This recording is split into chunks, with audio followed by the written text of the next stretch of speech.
My name is Stephen Parry, as said. I'm a change architect, which basically means I help organizations design the organization, and more importantly, the culture. We heard at the first speaker this morning saying that culture is very important, and what I've been working on for a number of years is that the organizational design and the measurement system is equally as important as the culture. They both go together. And in fact, the shape of the organization drives the culture as well.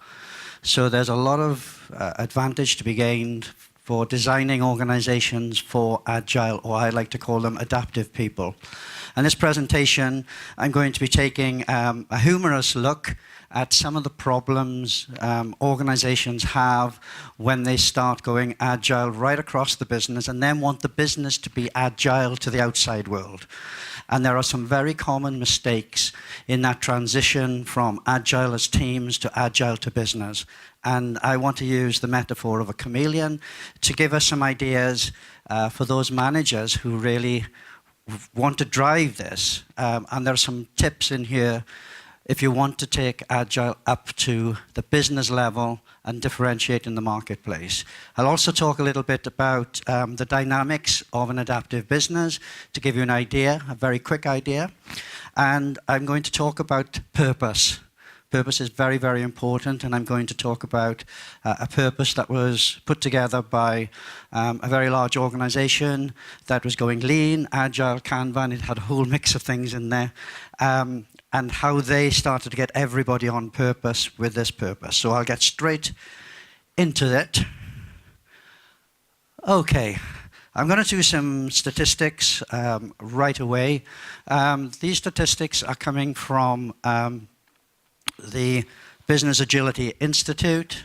I would recommend that you join up. It doesn't cost anything. But this is the report that they've recently put out, and everything that's coming up here is found in here with a lot more as well. Okay, one of the things in the report, it's saying most people are new to Agile, the vast majority, and they're new to taking it to the business level. So it's still very early days. I've been doing it for a number of years, so I've got something to offer in terms of tips, but we can see it's very, very short, less than 3 years, which is really, really short in terms of business transformation times. Everybody agrees that there are benefits. When I say everybody, the majority of people who express the preference. We get market success because of our responsiveness to customers, but that's only a tip of the iceberg of the level of responsiveness that you can get, and I want to talk about that. All of these benefits, they go all the way down. And speed to market is still low. And I want to say, well, there are reasons why your speed to market is not there, and I'll talk about that shortly. These are the challenges. You'll often see the challenges posted. We saw them this morning. And it's interesting the order in which these happen. Because everybody's saying it's a leadership issue, it's an inappropriate organizational design, and if you look at mindset and culture change, it's way down on the list. And I want to say that actually the mindset and the culture change need to be top. And we heard that this morning. Okay, so we'll come back to those right at the end. So let me just take you out of that and take a humorous look at what organizations need to be thinking about when they start going to take Agile up to the business level. Okay, chameleons have been around 100 million years, so they know a thing or two about adaptation over time. There are hundreds of different types out there, mostly in Madagascar, Africa, and Europe, and Asia. So the diversity is massive, but they all share very similar characteristics, and those characteristics I want to point out right now. Okay, the first one I want to point out right now is about continuous scanning. Now, the one thing that you'd notice about a chameleon, if you watch one long enough, is the eyes are independent. And they put together a view almost 360 degrees around them. But if you notice them, even though they're looking in different directions, what they do is they'll move one eye first, and then the other eye, then they'll wait, then they'll move one or the other. And that is because they are scanning and they're integrating. What the scanning is doing is saying, right, I'm looking for something that's different out there. Is there an anomaly? Is that a friend? Or is that food? Or is that a sexy lover? Okay? And that's what they're looking for. But their brain has to process that. So this is a low-level scanning. So continuous scanning, looking for threats and opportunities, is what you need to be doing as a business. But very often what I find is the business is often looking internally, particularly at times of transformation. And they get caught out by the business. As soon as they've seen something, they focus. They're on you. Nothing else exists. It's on you all the time. Because I am gauging now, I've got stereoscopic vision, which has just been interrupted. Stereoscopic vision, because I am working out the distance between you, and I'm still working out whether you're a threat or an opportunity or a mate.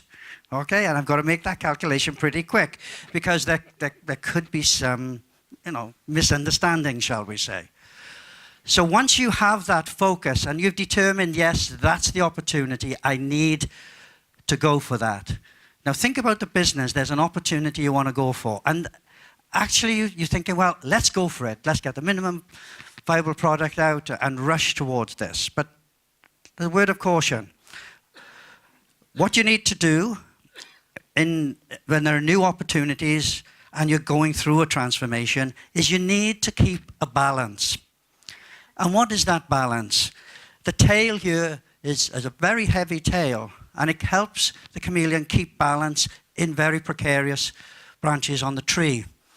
And by keeping the balance, what I'm saying is the balance about today's job. You've got to continue to do today's work while you're trying to figure out how to do tomorrow's. If you put all your effort into thinking about what you're going to be doing tomorrow, you will lose sight of the day-to-day work. And I see so many organizations who get caught up about business tomorrow and the excitement of everything that they might be producing, that they stop doing the stuff that keeps the business running. In other words, they've got the balance completely wrong and they fall out of the tree. So, having identified in this case something good to eat, you now see that this chameleon is doing something else. It's not just balance, it needs stability.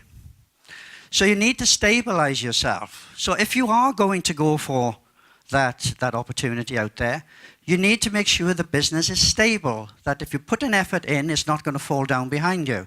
And you can see this chameleon is using its tail, its hands to get stability. And ironically, this is what allows agility from a business perspective. It gives you that firm base to go out and execute fast with a minimal viable product because you know you're firm. And at this point, when they go into market with new stuff they want to test, and everybody's involved in that, they often fall out of the tree because they're unstable. So these are all messages for the business leaders. The skin. There's a myth that you can put a chameleon in front of, say, a red board and it'll go red. Well, it sort of does go red, but it's not because of camouflage. Okay, the females are very well camouflaged, but the males are the ones that change all these colors. Because what is happening is the male uses these to send clear signals. The reason it goes red is because it's a brighter color and it's a response to threats. It's a territorial marker. Stay away. All right? And then if it's a mate, it says, look, I'm really good to mate with, and it creates its own patterning that the female will recognize. Okay, so as a business, you have to be sending clear signals, not only to your business inside about what you're doing, but clear signals outside as well. Okay, because this is how disruption happens. You're threatening other people, so you need to be clear what's happening. Okay. And the other thing that chameleons use, both male and female use the coloring for, is to control heat. And it allows different absorption of the sun's radiation, obviously. And so this myth about it blending into the background, for the males at least, is absolutely untrue. But it gives us some messages about what we need to think about when we're starting to scale up. That's not the word I wanted to use. Where we wanted to take agility to the business level.